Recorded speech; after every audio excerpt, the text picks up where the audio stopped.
En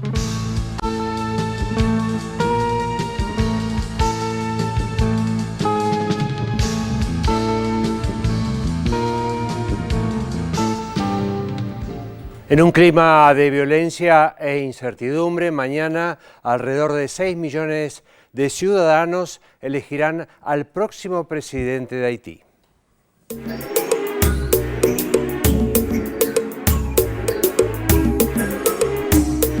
Acostumbrado a turbulentos vaivenes políticos y como una prueba de estabilidad ante el mundo, el domingo Haití elige al sucesor de Michel Joseph Martelly, su actual presidente, entre 54 candidatos. El mandatario, imposibilitado según la Constitución de acceder a un segundo periodo, asegura que el proceso eleccionario en marcha será libre, creíble, independiente, transparente e incluyente, soslayando así los cuestionamientos surgidos por los crecientes hechos de violencia preelectoral. Además del presidente, los cerca de 6 millones de haitianos convocados a las urnas deberán elegir entre 1.800 candidatos a 119 diputados y 20 senadores en la segunda vuelta de las legislativas. La primera, realizada el pasado 9 de agosto, culminó con incontables denuncias de fraude, irregularidades e incidentes. Con gran disparidad en las encuestas, debido a la enorme cantidad de postulantes, algunos sondeos colocan en el primer lugar de las preferencias presidenciales a Maryse Narcisse, candidata del partido de centroizquierda Famille Lavalá. Otro relevamiento realizado por la Oficina de Informática e Investigación y Desarrollo Económico y Social otorga el primer lugar en la intención de voto a Jude Celestin, de la Liga Alternativa por el Progreso y Emancipación Haitiana. Segundo, aparece Jovenel Moïse, del oficialista partido TEDCAL, seguido de Jean-Jacques Moïse, de la plataforma Petit Dessalines, mientras que Maryse Narcisse aparece en un cuarto puesto. Otro de los favoritos, el expresidente del Senado, Simon Desras, terminó retirándose de la carrera electoral declarándole su apoyo a Celestin. Quien asuma la máxima magistratura de Haití en 2016 no tendrá por delante una tarea fácil, debiendo concentrar sus esfuerzos en mantener las políticas de Martelly, quien, desde que asumió su cargo en 2011, intentó sacar a flote a un país devastado por el terremoto de 2010 que causó más de 220.000 muertos y 1 millón de damnificados. Con el 70% de su población de 10 millones de habitantes sumida en la pobreza, el 90% de los niños haitianos sufren enfermedades hídricas como cólera y parásitos intestinales. El 5% de los adultos es portador del HIV y el país tiene la mayor incidencia de casos de tuberculosis de toda América Latina. Más de 1 millón de haitianos viven ilegalmente en la vecina República Dominicana y otros miles se encuentran diseminados en una gran diáspora en Estados Unidos, Canadá, Bahamas, Francia y varias naciones centroamericanas. En 2014, Haití realizó algunos avances significativos en materia social gracias a la cooperación multilateral con organismos como el ALBA, Petrocaribe y Mercosur, y registró un incremento del 3,5% en su Producto Bruto Interno, impulsado por las políticas de desarrollo de economías alternativas aplicadas por Martelly, enfocadas a la producción de empleo, tecnología, alimentos y agricultura. Tras el terremoto y para colaborar con la reconstrucción del país, la comunidad internacional se comprometió a entregar $12.000 millones. 5 años después, Martelly denunció que solo recibió 4.000 millones reclamando al mundo inversiones y no donaciones. La presencia de la MINUSTAH, la misión de estabilización de Haití de las Naciones Unidas, desplegada en la isla desde 2004, también es materia de polémica. Mientras el secretario general de la ONU sugirió ante el Consejo de Seguridad extender la presencia de los cascos azules por 1 año más, las fuerzas internacionales fueron denunciadas en reiteradas oportunidades por varios escándalos de abuso y explotación sexual de mujeres locales, muchas de ellas menores de edad. A pesar de una historia constante de interferencia extranjera, inestabilidad política, represión y una enorme desigualdad social, Haití tiene en estas elecciones una oportunidad única para cambiar un destino doloroso. Uno podría decir, como tantas veces se dicen como generalidad de José Raúl, que el hecho de transferir el mandato de un presidente a otro sin una interrupción ya podría ser algo positivo en un país signado por golpes de Estado, por invasiones extranjeras. Pero me pregunto cuánto de válido tiene eso también, porque al fin y al cabo estos 4 años de Michel Martelly, un cantante muy famoso en su momento, muy popular, tampoco deja demasiado, más allá de entregar, no digo ordenadamente porque también ha habido problemas, pero por lo menos entregar la banda presidencial a otro presidente, tomando en cuenta que en más de una oportunidad se impidió que ese movimiento liderado por Jean-Bertrand Aristide continuara en el poder y ahora tiene una candidata, hay que ver si le permiten gobernar. Sí. Digo, son tantos los problemas de Haití que es como difícil entrarle. Es muy, tan pobre también. Es muy complejo, inclusive las lecturas que se hacen sobre este periodo son muy complejas, ¿no? Porque recordemos 12 de enero de 2010 fue el terremoto que devastó la capital y parte de las provincias de Haití, y ya con una situación previa muy difícil, muy complicada. Ya era el país más pobre de América. Tal cual, no arranca ahí el problema de Haití, y hay muchísimas controversias sobre lo que pasó en el país en estos años, inclusive hasta con denuncias de corrupción con los fondos que recibió Haití para la ayuda, para la reconstrucción. Muchos indican que algunas de las ONG que están trabajando en la región hablan de que en realidad la gran parte, el 60% de los recursos que recibió fueron a mano de las empresas estadounidenses que actuaban como contratistas para estas reparaciones que en definitiva no se hicieron. Millones de personas que siguen viviendo, quizás no en campamentos, porque prefirieron volver a sus casas destruidas porque estaban mejor que en los campamentos, por la falta de condiciones de salud, por la falta de alimentos que no alcanzaban.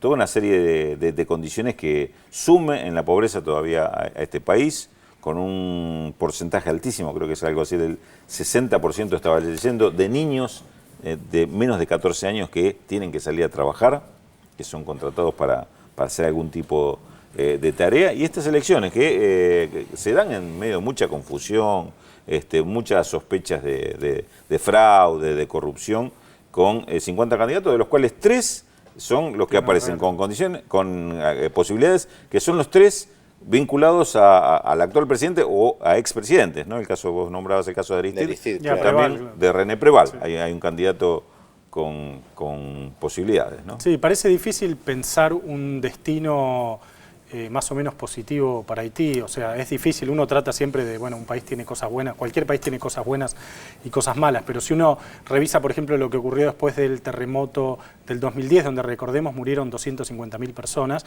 que hubo una especie de boom de ONGs que fueron a trabajar a Haití, no sé, y pusieron, en algunos casos pusieron plata, en otros menos. Se empezó, algunos hablan de un rentismo de las ONG, ¿no? Como una especie de una dependencia, del país de las ONG. Recordemos, la economía de Haití es una economía absolutamente devastada.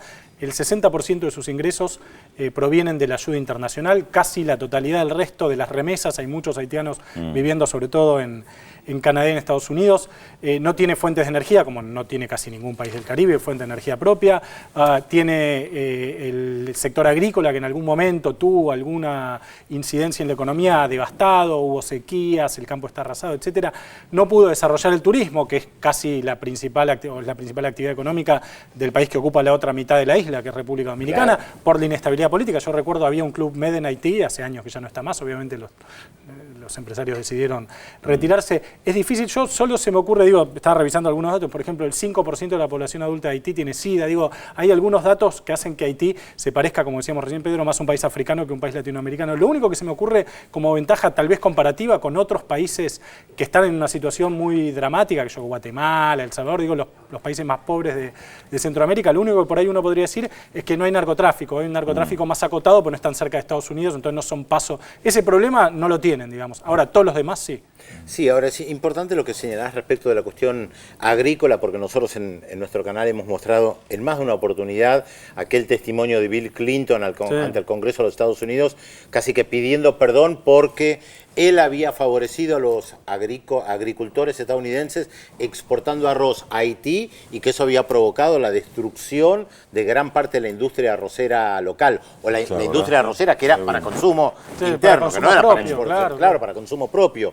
Y nosotros lo hemos mostrado, ese testimonio. O sea, además de todos estos problemas, encima está Estados Unidos contribuyendo... Sí, la competencia con los empresarios norteamericanos. Exactamente. Sí, con el país más pobre de América, ¿no? Sí. Hay que recordar esto siempre. Entre los candidatos hay algunos que por su actividad se vinculan a lo que estaba describiendo recién José justamente, porque una de las pocas actividades económicas agrícolas que existe es la del banano. Claro. El candidato oficialista, Jovenel Moise, o Moaz, no sé cómo se pronunciará, es un joven empresario del sector del banano, es el hombre que promete seguir con los proyectos de desarrollo que llevó a cabo, según él, Michel Martelly. Que se asoció con Venezuela, que recibe petróleo de Venezuela. Está en el ALBA y en Petrocaribe, claro. Sí. Tal cual. Hay una candidata, es una de las pocas mujeres candidatas, Maris Narcís, que justamente es una médica. Es la de Aristide, ¿no? Es la claro, que es del partido de de Aristide. Fue funcionaria del área de salud de Aristide y es una luchadora por los derechos humanos, a favor de la democracia, la medicina y la educación para todos, como señala en una de sus consignas, y también de la lucha contra el SIDA, ¿no? Lo que vos mencionabas, que es un problema, es un mal bastante generalizado. Es la candidata entonces por el partido de Aristide. Y finalmente el tercer candidato que aparece, por lo menos en los papeles con posibilidades, es Jude Celestín, que es quien está vinculado, es un ingeniero vinculado a las gestiones, a las dos gestiones que tuvo René Preval en gobiernos de Haití. No muy lejos de ahí, hay también mañana elecciones, segunda vuelta presidencial en Guatemala, con Jimmy Morales, un comediante. ex cómico, ¿no? Sí, ¿se puede ser ex cómico? Bueno, como un Miguel del Cel guatemalteco, podríamos decir. Algo así. Que dicen que está favorito en las encuestas, que aventaja por mucho a Sandra Torres, la presidenta del la mujer del expresidente de Álvaro Collor. Bueno, que se divorciaron para que pudiera ser candidata, porque si no, no podía.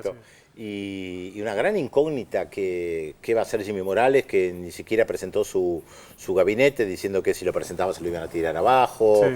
Un país donde, además hay que decirlo, las elecciones se realizaron, la primera vuelta se realizó poco día después de la renuncia de un presidente. Sí, de Otto Pérez Molina. Exactamente, claro. Acusado de escándalos de corrupción, con la vicepresidenta Roxana Valdetti, que había renunciado meses antes, con manifestaciones populares en contra, justamente las imágenes que están viendo ahora, renuncia ya, tienen que ver con las grandes movilizaciones que hubo en Guatemala, otro país también muy castigado por guerra civil, por invasiones. Y por narcotráfico. Ahí yo marcaba la diferencia con Haití. Claro, Guatemala tiene al narcotráfico, la violencia, las maras, las pandillas, digamos, todo lo que tiene que ver con su cercanía con México en la frontera de Estados Unidos como uno de sus núcleos principales de problemas, ¿no? Y también la migración. Pero la migración, es segunda vuelta entonces en Guatemala. Segunda vuelta en Guatemala. En Haití, recordemos, es primera vuelta, si no se alcanza, sin ningún candidato alcanza o supera el 50%, el 27 de diciembre sería la segunda vuelta entre los dos más votados de mañana.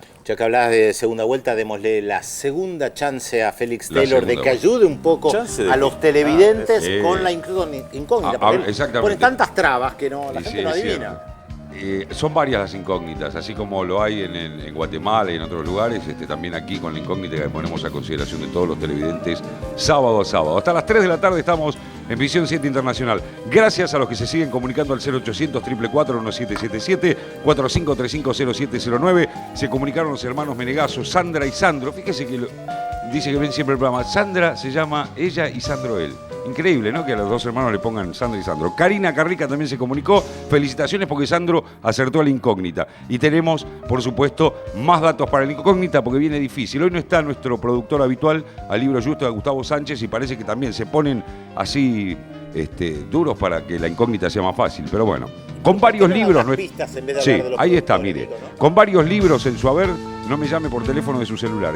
Sus consignas revolucionarias se veían pintadas, escuche bien, que usted lo vivió eso, Pedro, en los muros de París durante los sucesos de mayo del 68, ¿se acuerda? Bueno, las consignas de este señor en varios libros y además tiene algunas consignas especiales que muchos hicieron conocer en mayo del 68 en Francia. ¿Quién es nuestro personaje? ¿Usted lo sabe? Si lo sabe, llámenos al 0800 444 1777 y 45350709. Muchísima información, como siempre, en Visión 7 Internacional, así que rapidito nos vamos a la pausa, pero le vamos a adelantar el tema que vamos a desarrollar en el próximo bloque. Crece la tensión entre Israel y Palestina y mientras la diplomacia internacional intenta mediar en el conflicto, la escalada de violencia iniciada hace 3 semanas ya se cobró más de 60 muertos y centenares de heridos. Se lo contamos luego de la pausa, como siempre, en Visión 7 Internacional por la televisión pública. No se vayan, ya volvemos.